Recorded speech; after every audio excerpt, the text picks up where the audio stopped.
Afternoon, good morning, good evening, everyone. Another day at Cindy Harper Speaks. And of course, we've got another story. And this one, you're going to learn some interesting history. It's called Bunker's Cove. It's by David Neufeld and it's illustrated by Andrew J. Wheatcroft.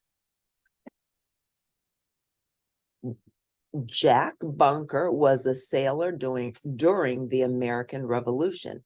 As you read, evaluate how the author presents him and his actions. So we're going to read about a real life person, a sailor from the American Revolution.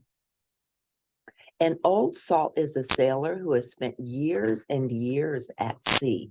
Back in 1773, New England was full of old salts.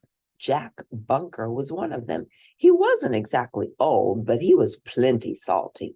He'd spent so much time in boats that his feet felt unsteady on dry land.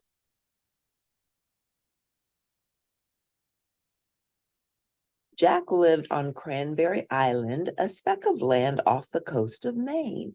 His sister Comfort and her husband John lived nearby. They had a farm on Norwood's Cove, a rugged and beautiful place with mountains that rose almost straight up from the water.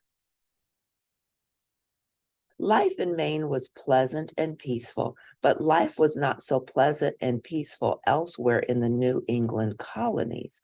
The Patriots were growing hungry for freedom from British rule.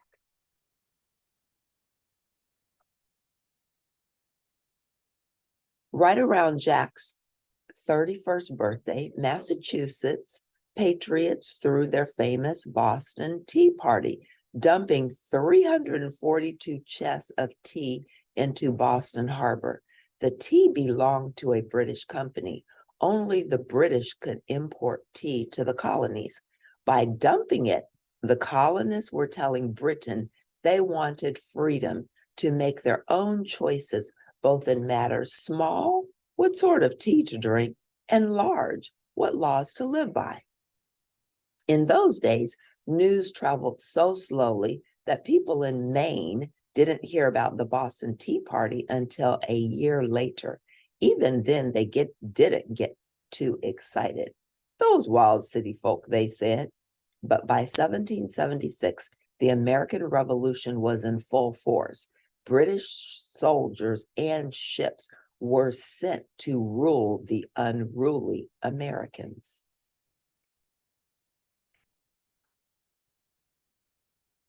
Meanwhile, on Norwood's Cove, John and Comfort's farm prospered. Then one day, the British ships and soldiers came. While John and Comfort were away from their farm, the British killed the family's cows and burned their house. They left a note that said, "Starve." When John and Comfort returned, their once thriving farm was gone.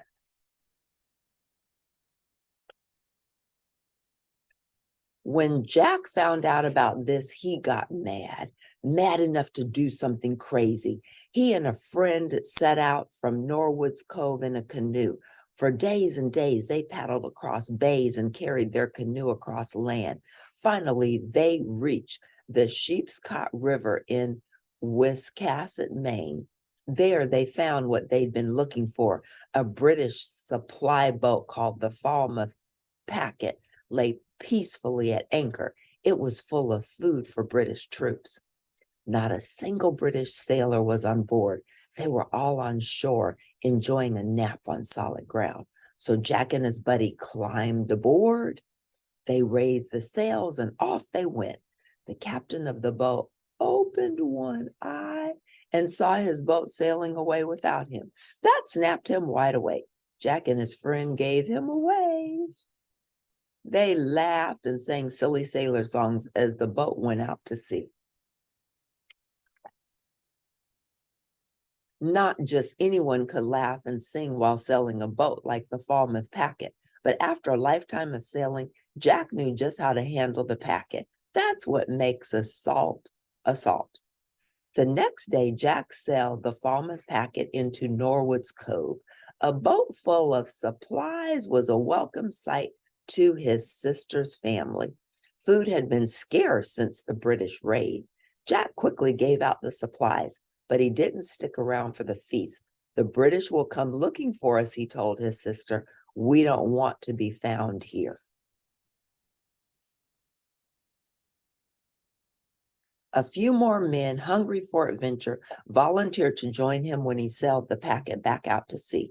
British warships were everywhere. It wasn't long before a British sailor looked through his spyglass and saw Jack at the wheel of the packet. No British captor sailed without his uniform. Jack clearly was not a British captain. The chase began.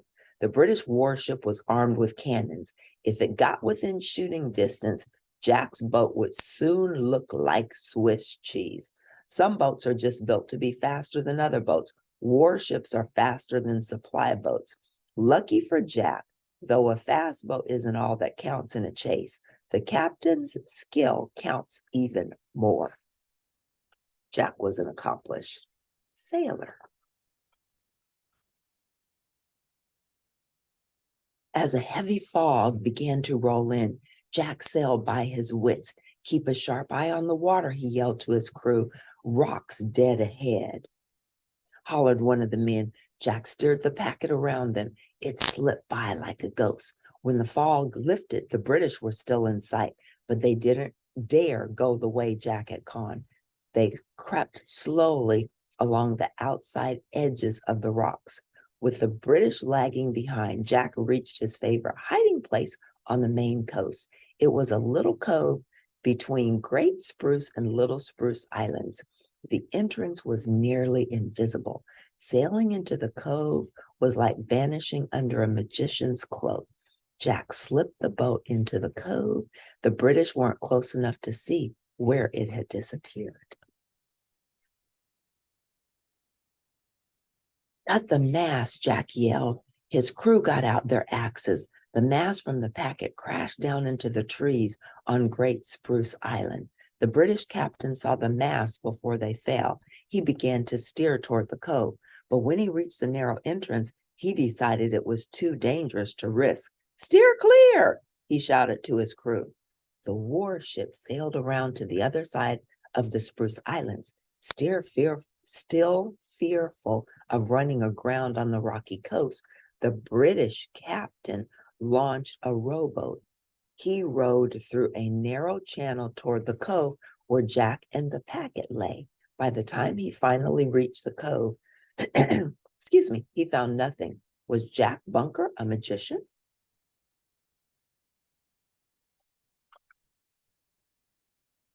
No, but Jack and his friends were fast and clever. While the British warship crawled carefully along the coast, they had sailed the packet toward land. Jack grabbed an axe and chopped a hole in the bottom of the boat. It sank deep into the mud. The crew covered the packet with spruce branches. They pulled seaweed from the shore and threw it over the parts of the boat that were showing. They didn't want the British to get any part of the boat. Not a single plank. Jack and his men jumped into 2 rowboats and rowed to the other end of the cove. There they found another opening to the sea and escaped. They rowed by night and hid during the day. They all reached home safely. Jack Bunker and his friends helped the Patriots fight the British until the United States won its independence, and Jack continued to sail long after that. He lived to be a really old salt. That little cove where the Falmouth packet lay hidden became known as Bunker's Cove, and that's its name to this day. Wow, that was a good story. Jack was an accomplished sailor. He outsmarted the British, who were stealing and destroying property in the Americas just because the British wanted to rule the Americas. So Jack prevailed. If you like Bunker's Cove, press like at the end, and I'll see you next time at Cindy Harper Speaks. Thanks for tuning in. Bye for now.